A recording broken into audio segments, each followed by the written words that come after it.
Hello, നാത്തൂൻ spice വേൾഡിൻ്റെ പുതിയൊരു വീഡിയോയിലേക്ക് എല്ലാവർക്കും സ്വാഗതം.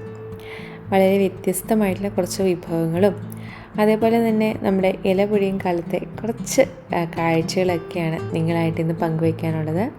നിങ്ങളെല്ലാവരും സുഖമായിട്ടും സുരക്ഷിതരായിട്ടും ഇരിക്കുന്നു വിശ്വസിക്കുന്നു. നമുക്കിപ്പോൾ വീഡിയോയിലേക്ക് പോയാലോ. ഇന്നത്തെ ഞങ്ങളുടെ ബ്രേക്ക്ഫാസ്റ്റ് എന്ന് വെച്ചിട്ടുണ്ടെങ്കിൽ ഓട്സ് ആണ് കേട്ടോ. ഓട്സ് കുറുക്കിയതാണ്. ഞങ്ങളുടെ വീഡിയോസൊക്കെ സ്ഥിരമായിട്ട് കാണുന്നവർക്കറിയാം, ചായ അല്ലെങ്കിൽ കാപ്പി ഞങ്ങൾക്ക് എന്താ പറയുക, ഒഴിച്ചുകൂടാൻ പറ്റാത്ത ഒന്നാണ്. അപ്പോൾ ഇന്ന് അതിനൊക്കെ ഒരു അവധി കൊടുത്തു. പകരം നമ്മൾ ഓട്സാണ് ഉണ്ടാക്കുന്നത്. അപ്പോൾ ഞാൻ ഇവിടെ 1/2 ലിറ്റർ പാലും കുറച്ച് വെള്ളവും ചേർത്തിട്ടുണ്ട്. 1 കപ്പ് ഓട്സും എടുത്തിട്ടുണ്ട്. ഇനി നമുക്ക് ഇതിലേക്ക് ഒഴിച്ചുകൂടാനാവാത്തൊരു ഇൻഗ്രീഡിയൻ്റാണ് നമ്മുടെ കറുവപ്പട്ട. അപ്പോൾ ഈ ഒരു കറുവപ്പട്ട ഭയങ്കര ഹെൽത്തിയാണ്, കാരണം ഇത് നല്ലൊരു ആൻറ്റി ഓക്സിഡൻ്റ് ആണെന്നാണ് പറയുന്നത്. അതിനോടൊപ്പം തന്നെ നമ്മുടെ ആ ഒരു ഓട്സിന് ഉണ്ടാകുന്ന ഒരു ടേസ്റ്റ് പലർക്കും ഇഷ്ടമല്ലാത്തൊരു ടേസ്റ്റാണ്. അതുകൊണ്ടാണ് ഓട്സ് പലരും ആഹാരത്തിൽ ഉൾപ്പെടുത്താൻ അത്ര ഇഷ്ടപ്പെടാത്തത്. അപ്പോൾ ആ ഒരു ടേസ്റ്റ് വ്യത്യാസമൊക്കെ ഈ ഒരു കറുവപ്പട്ട ചേർക്കുമ്പോൾ മാറിക്കിട്ടും. അപ്പോൾ നമ്മുടെ ഓട്സൊക്കെ നന്നായിട്ട് വെന്ത് കഴിയുമ്പോൾ നമുക്കതിലേക്ക് നമ്മുടെ വീട്ടിൽ എന്ത് പഴവർഗ്ഗമാണോ ഉള്ളത് അത് അരിഞ്ഞ് ചേർക്കാം. അപ്പോൾ ഞാനിവിടെ ചേർത്തിരിക്കുന്നത് ആപ്പിളും അതേപോലെ തന്നെ നമ്മുടെ നേന്ത്രപ്പഴമാണ്. ഇത് രണ്ടും അരിഞ്ഞ് ചേർത്തിട്ടുണ്ട്. നന്നായിട്ടങ്ങ് മിക്സ് ചെയ്യുകയാണ്.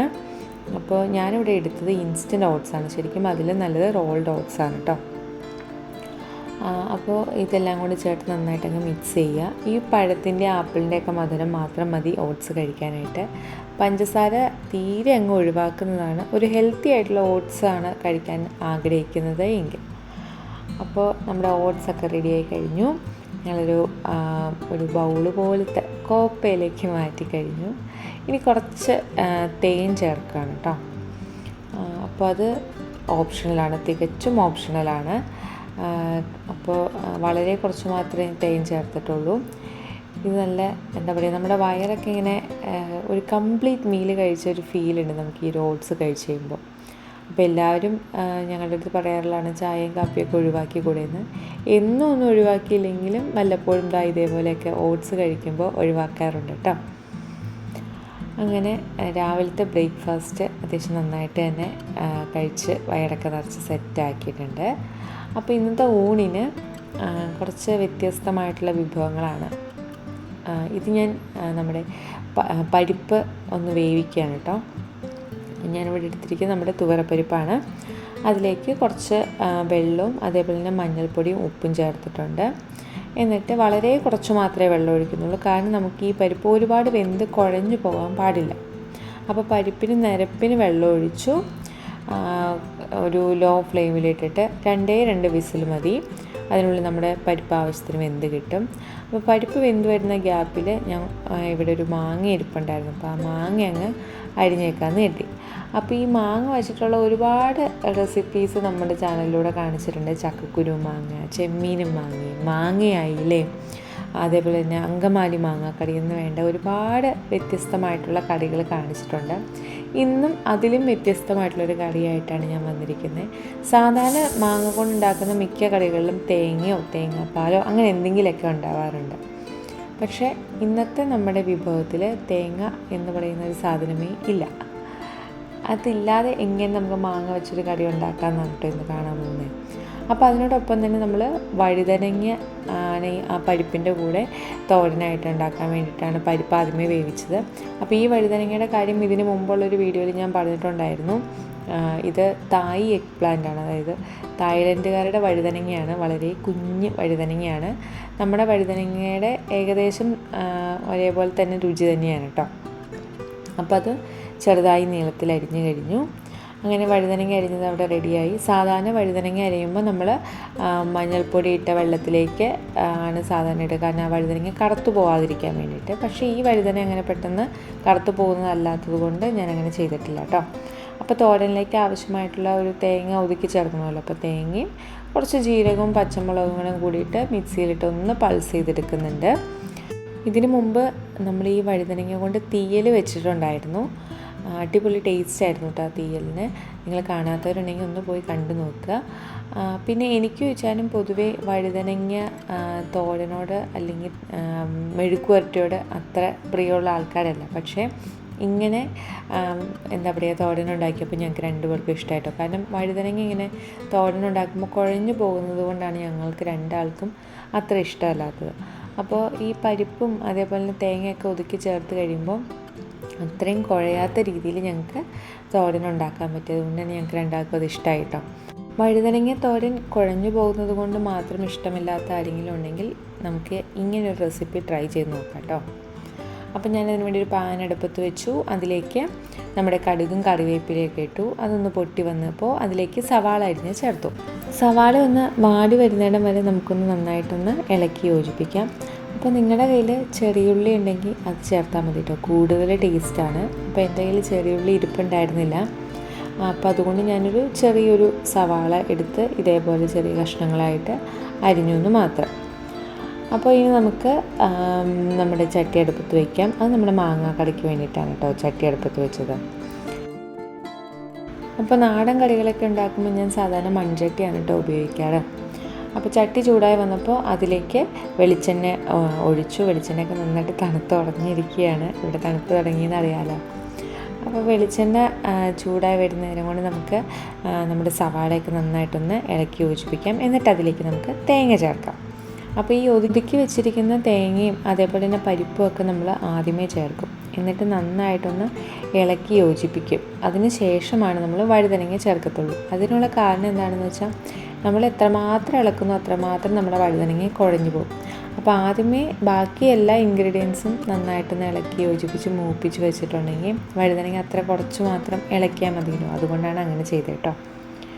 അപ്പോൾ ഈ സമയത്ത് നമ്മുടെ ചട്ടി ചൂടായി അതിലേക്ക് കടുകും അതേപോലെ ഒരല്പം ഉലുവ കൂടെ ചേർക്കുന്നുണ്ട്. എന്നിട്ട് നമ്മുടെ വറ്റൽമുളകും കറിവേപ്പിലയും ചേർത്തിട്ടുണ്ട്. ഇതൊന്ന് നന്നായിട്ടൊന്ന് മൂത്ത് വരണം. അപ്പോൾ അതൊന്ന് മൂത്ത് വന്ന ശേഷം നമുക്കതിലേക്ക് സവാള ചേർത്ത് കൊടുക്കാം. ഇവിടെയും സവാളയ്ക്ക് പകരം ചെറിയുള്ളി ചേർക്കുന്നതാണ് കേട്ടോ കൂടുതൽ നല്ലത്. അപ്പോൾ നമുക്കിപ്പോൾ ചെറിയുള്ളി കയ്യിലില്ലെങ്കിൽ എന്താ ചെയ്യുക, നമ്മൾ സവാള ഉപയോഗിക്കും, അത്ര മാത്രം അല്ലേ. അപ്പോൾ തേങ്ങയുടെ പച്ചമണമൊക്കെ മാറി വരുന്നുണ്ട്. തേങ്ങയുടെ പച്ചമണം മാറിക്കഴിഞ്ഞാൽ നമുക്കതിലേക്ക് വേവിച്ച് വെച്ചിരിക്കുന്ന പരിപ്പ് ചേർക്കാം. ഇതാ കണ്ടോ, പരിപ്പ് ഒരുപാട് വെന്ത് ഉടഞ്ഞൊന്നും പോയിട്ടില്ല. ഇടയ്ക്ക് അതിങ്ങനെ കടിക്കാൻ കിട്ടണം, അതാണ് അതിൻ്റെ ഒരു ടേസ്റ്റ് എന്ന് പറയുന്നത്. അപ്പോൾ നമ്മൾ പരിപ്പ് കൂടെ ഇതിലേക്ക് ചേർക്കുകയാണ്. പരിപ്പിൽ നമ്മൾ ഓൾറെഡി മഞ്ഞൾപ്പൊടിയൊക്കെ ചേർത്താണ് നമ്മൾ വേവിച്ചിരിക്കുന്നത്. അതുകൊണ്ട് ഞാനിവിടെ വേറെ അധികം മഞ്ഞൾപ്പൊടി ചേർക്കുന്നില്ല കേട്ടോ. അപ്പോൾ നമുക്ക് പരിപ്പ് ചേർത്ത് നന്നായിട്ടങ്ങ് ഇളക്കി യോജിപ്പിക്കാം. അപ്പോൾ അതാ പരിപ്പൊക്കെ കണ്ടോ ഒന്നൊന്നിനോട് തൊടാത്ത രീതിയിൽ നല്ല ആവശ്യത്തിന് വെന്തിട്ടുമുണ്ട്, എന്നാൽ വെന്ത് കുഴഞ്ഞു പോയിട്ടില്ല. അതാണ് ആ ഒരു പരുവത്തിനാണ് നമുക്ക് കിട്ടേണ്ടത്. ഇതെല്ലാം കൂടി നന്നായിട്ടങ്ങ് ഇളക്കി യോജിപ്പിക്കാം. ഇനി പരിപ്പ് വേവാൻ നിൽക്കേണ്ട താമസമൊന്നുമില്ല, നമുക്ക് ഇനി വഴുതനങ്ങ ചേർത്ത് കൊടുക്കാം. അപ്പോൾ അരിഞ്ഞു വെച്ചിരിക്കുന്ന വഴുതനങ്ങ കൂടെ ചേർത്ത് നന്നായിട്ടങ്ങ് ഇളക്കി യോജിപ്പിക്കാം. അപ്പോൾ ഇതിങ്ങനെ ചേർത്ത് കഴിഞ്ഞ ശേഷം നമുക്ക് കുറച്ച് ഉപ്പ് ചേർക്കാം കേട്ടോ. ഞാൻ അതിന് മുമ്പ് ഇതുവരെ ഉപ്പ് ചേർത്തിട്ടുണ്ടായിരുന്നില്ല. അപ്പോൾ നന്നായിട്ടങ്ങ് ഇളക്കി യോജിപ്പിച്ചു. ഇപ്പോൾ കണ്ടോ വഴുതനങ്ങ അധികം ഉടഞ്ഞിട്ടില്ല, ഇപ്പോൾ വെന്ത് കഴിയുമ്പോൾ അത് ഉടയത്തുള്ളൂ. പക്ഷേ നമ്മൾ വെന്ത് കഴിയുമ്പോൾ ഒരുപാട് നമുക്ക് ഇളക്കേണ്ടി വരില്ല എന്ന് മാത്രം. അപ്പോൾ നന്നായിട്ടങ്ങ് ഇളക്കി യോജിപ്പിച്ചു.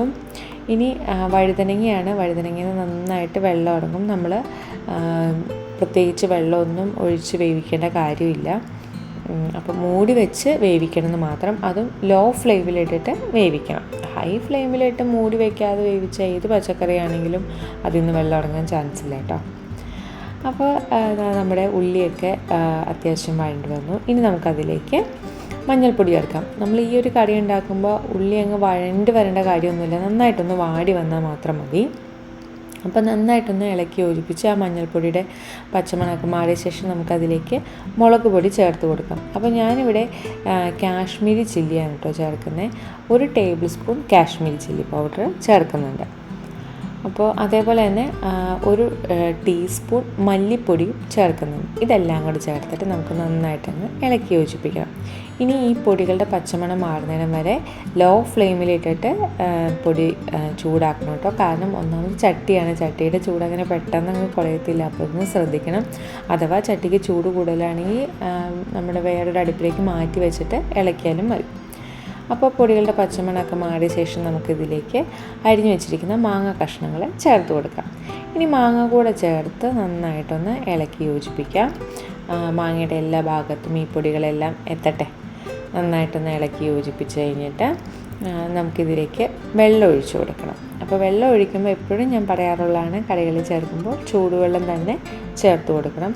അപ്പോൾ അത് വെള്ളം ചേർത്ത് കൊടുക്കുന്നതിന് മുമ്പ് മാങ്ങയിലേക്ക് ഈ പൊടികളെല്ലാം പിടിക്കട്ടെ. അപ്പോൾ അതിന് വേണ്ടിയിട്ട് ഒരു 3 മിനിറ്റ് നമുക്കൊന്ന് അടച്ചു വെച്ചതൊന്ന് വേവിക്കാം.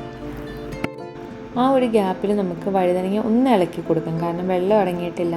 അപ്പോൾ ഇളക്കി കൊടുത്തില്ലേ ചിലപ്പോൾ അടിക്ക് പിടിച്ചാലോ. അപ്പോൾ ഞാൻ കുറച്ച് പച്ചമുളക് നേരത്തെ ചേർക്കേണ്ടായിരുന്നു, അത് മറന്നുപോയി, അതുകൊണ്ട് ഇപ്പോഴാണ് കേട്ടോ ചേർത്തത്. എന്നിട്ടൊന്ന് നന്നായിട്ടങ്ങ് ഇളക്കി യോജിപ്പിക്കുകയാണ്. അപ്പോൾ വെള്ളം ചേർക്കാതെ നമ്മൾ മൂടി വെച്ച് വേവിക്കുമ്പോൾ അധികം നേരമൊന്നും വേണ്ട കേട്ടോ, കാരണം അടിക്ക് പിടിക്കാൻ ചാൻസ് ഉണ്ട്. അപ്പോൾ ഒരു 2-3 മിനിറ്റ് മാത്രം മതി. അതിനുശേഷം നമുക്ക് വെള്ളം ചേർത്ത് കൊടുക്കാം. അപ്പോൾ ഞാനിവിടെ 1 കപ്പാണ് വെള്ളം ചേർത്തിരിക്കുന്നത്. പക്ഷേ ഞാനിവിടെ എടുത്തിരിക്കുന്നത് നമ്മുടെ വലിയ ചായ കപ്പായതുകൊണ്ട് ഏകദേശം ഒരു 300-350 ml വെള്ളം ഉണ്ടായിരുന്നു കേട്ടോ. ഈ വെള്ളത്തിൻ്റെ കണക്കൊക്കെ എന്ന് വെച്ചിട്ടുണ്ടെങ്കിൽ നമുക്ക് എത്രമാത്രം ചാറ് വേണോ കറിക്ക് അതിനനുസരിച്ചാണ് കേട്ടോ വെള്ളത്തിൻ്റെ അളവൊക്കെ. അപ്പോൾ ചോറ് ഈ സമയം കൊണ്ടൊക്കെ റെഡിയായി കഴിഞ്ഞു. നമ്മുടെ തോരനും റെഡിയായി കഴിഞ്ഞു. പെട്ടെന്ന് വെന്ത് കിട്ടില്ലേ, വഴുതനങ്ങയല്ലേ. അപ്പോൾ നമ്മുടെ വഴുതനങ്ങ തോരൻ റെഡിയായി കഴിഞ്ഞു. ഒരുപാടൊന്നും കുഴഞ്ഞു പോവാതെ നമുക്ക് വഴുതനങ്ങ തോരൻ റെഡിയായി കഴിഞ്ഞു. ഇതാ ഈ സമയം കൊണ്ട് നമ്മുടെ മാങ്ങ വെന്ത് വരുന്നതാണ് ഇനിയുള്ള താമസം എന്ന് പറയുന്നത്. പലരും ഈ ഒരു കറിയെക്കുറിച്ചാണ് ഉണ്ടായിരിക്കും, കാരണം കോട്ടയം ഭാഗത്തൊക്കെ മാങ്ങ മുളകിലിട്ടത് അല്ലെങ്കിൽ മാങ്ങക്കറി ഭയങ്കര ഫേമസ് ആണെന്നറിയാം. പക്ഷേ ഞങ്ങളുടെ ഏരിയയിലേക്കൊക്കെ തേങ്ങ അരയ്ക്കാതെ മാങ്ങക്കറി ഉണ്ടാക്കാറില്ല. അപ്പോൾ ഇതേപോലെ മാങ്ങക്കറി ഉണ്ടാക്കിയാലും നല്ല ടേസ്റ്റ് തന്നെയാണ്, തേങ്ങയൊന്നും വേണമെന്നില്ല. നമ്മുടെ ഒരു മീൻകറിയുടെ ഒരു വകഭേദം എന്ന് വേണമെങ്കിൽ പറയാം. അപ്പോൾ അത് നന്നായിട്ടൊക്കെ തിളച്ചു, മാങ്ങ വെന്തു, കുറച്ച് കറിവേപ്പില കൂടെ ചേർത്ത് ഇളക്കി യോജിപ്പിച്ച് ഞാൻ ഗ്യാസ് ഓഫ് ചെയ്യാണ്. അങ്ങനെ മാങ്ങക്കറിയും റെഡിയായി കഴിഞ്ഞു. ഒന്നുണ്ടാക്കി നോക്ക്. മാങ്ങയുടെ സീസൺ അല്ലാന്ന് എനിക്കറിയാം, പക്ഷെ മാങ്ങ കിട്ടുമ്പോൾ മറക്കണ്ട, നാത്തൂൻ സ്പൈസ് വേൾഡ് തിരഞ്ഞു പടക്കി സെർച്ച് ചെയ്ത് ഈ ഒരു മാങ്ങക്കറി ഒന്ന് ഉണ്ടാക്കി നോക്കട്ടെ. അപ്പോൾ ഇനി ചോറിനാൻ പോവാണ്. അപ്പോൾ വെള്ളച്ചോറാണ് ഈ ഒരു മാങ്ങക്കറിക്ക് സൂപ്പർ കോമ്പിനേഷൻ. അപ്പോൾ വെള്ളച്ചോറും നമ്മുടെ മാങ്ങ മുളകിട്ട കറിയും വഴുതനങ്ങ തോരനും അതിനൊപ്പം തന്നെ ഒരു സ്പെഷ്യൽ അച്ചാർ ഞങ്ങൾ കഴിക്കുന്നുണ്ട് കേട്ടോ. ക്യാരറ്റും ബീട്രൂട്ടും കൂടെ ഉള്ള അച്ചാറാണ്. ഇച്ചായൻ്റെ ഫ്രണ്ട് നാട്ടിൽ നിന്ന് വന്നപ്പോൾ കൊണ്ടു കൊടുത്തതാണ്. സൂപ്പർ അച്ചാറാണ് കേട്ടോ. ഞാൻ അവരുടെ അടുത്ത് റെസിപ്പി ചോദിച്ചിട്ട് ഇതിൻ്റെ റെസിപ്പി ഞാൻ ഒരു പ്രാവശ്യം കാണിക്കും. ഞങ്ങൾക്ക് ഒരുപാട് ഇഷ്ടപ്പെട്ടു, അടിപൊളി അച്ചാറായിരുന്നു. അപ്പോൾ എന്തായാലും ഇതാണ് ഇന്നത്തെ നമ്മുടെ ഊണെന്ന് പറഞ്ഞിട്ടുണ്ടെങ്കിൽ. എല്ലാം നാടൻ കറികളാണ്, നാടൻ വിഭവങ്ങളാണ്, നാടൻ പച്ചക്കറി ഊണ് എന്ന് വെച്ചിട്ടുണ്ടെങ്കിൽ നമുക്ക് മനസ്സും വയറൊക്കെ നിറയുന്ന ഊണാണ്. അപ്പോൾ ഇന്നത്തെ ഞങ്ങളുടെ ലഞ്ച് ഞങ്ങൾക്ക് ഒരുപാട് ഇഷ്ടപ്പെട്ട ഒരു കോംബോയാണ്. നിങ്ങളാരും ട്രൈ ചെയ്തിട്ടില്ലെങ്കിൽ ഒന്ന് ട്രൈ ചെയ്ത് നോക്കൂ. അപ്പോൾ ഞങ്ങളിങ്ങനെ പുറത്തിങ്ങനെ കാഴ്ചകളൊക്കെ കണ്ടിരുന്നപ്പോഴാണ് ആകാശത്തോടെ കുറേ പക്ഷികളിങ്ങനെ പറക്കുന്നത് കണ്ടോ. പുറം രാജ്യങ്ങളിൽ മിക്കവരും അത് കണ്ടിട്ടുണ്ടായിരിക്കും. എനിക്ക് ഈ പക്ഷിയുടെ പേര് അറിഞ്ഞുകൂടാ. ഇതിങ്ങനെ കൂട്ടമായിട്ടാണ് അത് പറക്കുക. ഇങ്ങനെ പറന്നു പോകുമ്പോൾ പല പല ഷേപ്പുകൾ ഇങ്ങനെ ആകാശത്ത് തെളിയുന്ന പോലെ നമുക്ക് ഫീൽ ചെയ്യും. പക്ഷേ ഈ പക്ഷികളുടെ പേരൊന്നും എനിക്കറിയത്തില്ല കേട്ടോ. ഇതങ്ങനെ ഒറ്റയ്ക്ക് പറക്കുന്നതായിട്ടും കണ്ടിട്ടില്ല, എപ്പോഴും ഇങ്ങനെ കൂട്ടമായിട്ടാണ് പറക്കുന്നത്. നിങ്ങൾക്കത് വ്യക്തമായിട്ട് കാണാൻ കഴിയുന്നുണ്ടോ എന്ന് എനിക്കറിഞ്ഞുകൂടാ. നമ്മുടെ ബാൽക്കണിയിൽ നിന്ന് ഇത്രയൊക്കെ വ്യക്തമായിട്ട് കിട്ടുന്നുള്ളൂ. അപ്പോൾ ഞങ്ങൾ വിചാരിച്ചു ഇവിടെയൊക്കെ നമ്മുടെ ഇല പൊഴിയുന്ന കാലം തുടങ്ങി. ഇങ്ങനെ ഓരോ സീസണുകളിങ്ങനെ മാറി വന്നു കഴിയുമ്പോൾ പ്രകൃതിയുടെ മാറ്റങ്ങൾ ഇവിടെ നമുക്ക് വ്യക്തമായിട്ട് തിരിച്ചറിയാൻ സാധിക്കുന്നുണ്ട്. അപ്പോൾ അത് ഏറ്റവും വ്യക്തമായിട്ട് തിരിച്ചറിയുന്ന ഞങ്ങളുടെ അടുത്തുള്ളൊരു ഏരിയ എന്ന് വെച്ചാൽ നമ്മുടെ പാർക്കാണ്. അവിടെ ഇതേപോലെ ഇലകളുടെ നിറം മാറുന്ന ഒരുപാട് മരങ്ങളുണ്ട്. അപ്പോൾ അതൊക്കെ കാണാൻ വേണ്ടി ഞങ്ങളുടെ കുറച്ച് കൂട്ടുകാര്യങ്ങളും കൂടി പാർക്കിലേക്കൊന്ന് നടക്കാൻ ഇറങ്ങിയതാണ്. അപ്പോൾ എല്ലാ മരങ്ങളിലൊന്നും ആ ഒരു വ്യത്യാസം നമുക്ക് കാണാൻ സാധിക്കില്ല. ചില മരങ്ങളുണ്ട്, ആ മരങ്ങളിലിങ്ങനെ ഇലകളിങ്ങനെ വളരെ എന്താ പറയുക കളർഫുള്ളായിട്ട് നിൽക്കും. നമ്മുടെ ഇലകൾ തന്നെ പൂക്കളായ ഒരു ഫീലാണ് നമുക്ക്. പ്രധാനമായിട്ടും മേപ്പിൾ മരങ്ങളുടെ ഇലകൾക്കാണ് ആ ഒരു മാറ്റം നമുക്ക് പ്രകടമായിട്ട് കാണാൻ സാധിക്കുക. തണുപ്പിലേക്ക് വന്നു കഴിയുമ്പം ഇലകളൊക്കെ പഴുത്ത് കഴിയുമ്പോഴാണ് ആ ഒരു കളർ വ്യത്യാസം വരിക എന്നുള്ളത് അറിയാമല്ലോ. അപ്പോൾ ഞങ്ങൾ വരുന്നതിന് തലേ ദിവസം അത്യാവശ്യം നല്ലൊരു മഴയുണ്ടായിരുന്നു. അതുകൊണ്ട് കുറേ ഇലകളൊക്കെ കൊഴിഞ്ഞു പോയി. മരങ്ങളൊക്കെ വെറും മരക്കമ്പുകൾ മാത്രമായിട്ട് മാറിയിട്ടുണ്ടായിരുന്നു പലയിടങ്ങളിലും. എങ്കിലും കുറേ സ്ഥലങ്ങളിൽ മഞ്ഞയും ചുമപ്പും ഇലകളൊക്കെ കാണാൻ നല്ല ഭംഗിയുണ്ടായിരുന്നു കേട്ടോ. അങ്ങനെ കുറേ നേരം വർത്താനൊക്കെ പറഞ്ഞ് അതിക്കടെയൊക്കെ നടന്നു. അപ്പോൾ ഇതൊക്കെയായിരുന്നു ഞങ്ങളുടെ ഇന്നത്തെ വിശേഷങ്ങളെന്ന് പറഞ്ഞിട്ടുണ്ടെങ്കിൽ. നമ്മളുടെ യാത്രകളും വിശേഷങ്ങളും എല്ലാം നാത്തൂൻസ് ട്രാവൽ ഡയറീസിലാണ് അപ്ലോഡ് ചെയ്യാമെന്ന് അറിയാലോ. അപ്പോൾ ഒരു പുതിയൊരു രാജ്യത്തിൻ്റെ വിശേഷങ്ങൾ നമ്മൾ ആ ചാനലിലൂടെ അപ്ലോഡ് ചെയ്തിട്ടുണ്ടായിരുന്നു. ആപ്പിൾ പറിക്കാൻ പോകുന്ന കാഴ്ചകളുണ്ടായിരുന്നു. അങ്ങനെ ഒരുപാട് വിശേഷങ്ങൾ അതിലൂടെ പങ്കുവയ്ക്കുന്നുണ്ട്. നിങ്ങൾ പലരും അറിഞ്ഞു കാണില്ല എന്നറിയാം, ഞാനൊന്ന് ഓർമ്മിപ്പിച്ചു എന്ന് മാത്രം. അപ്പോൾ ഒന്ന് പോയി കണ്ടു നോക്കൂ. ഇഷ്ടമാവുകയാണെന്നുണ്ടെങ്കിൽ ഒന്ന് സബ്സ്ക്രൈബ് ചെയ്യാൻ മറക്കണ്ട കേട്ടോ. അപ്പോൾ ഇനിയും ഇതേപോലെയുള്ള ഒരുപാട് വ്യത്യസ്തമായിട്ടുള്ള വിഭവങ്ങളും വിശേഷങ്ങളൊക്കെ ആയിട്ട് ഞങ്ങൾ രണ്ടുപേരും വരുന്നതാണ്. കഴിഞ്ഞ ദിവസം വീഡിയോ ഇടാൻ പറ്റിയില്ല, ചേച്ചി വരുന്നുണ്ട്, കുറച്ച് തിരക്കായിപ്പോയി, അതുകൊണ്ടാണ്. അപ്പോൾ മറ്റൊരു വീഡിയോ ആയിട്ട് നമുക്ക് പിന്നീട് കാണാം. ബൈ.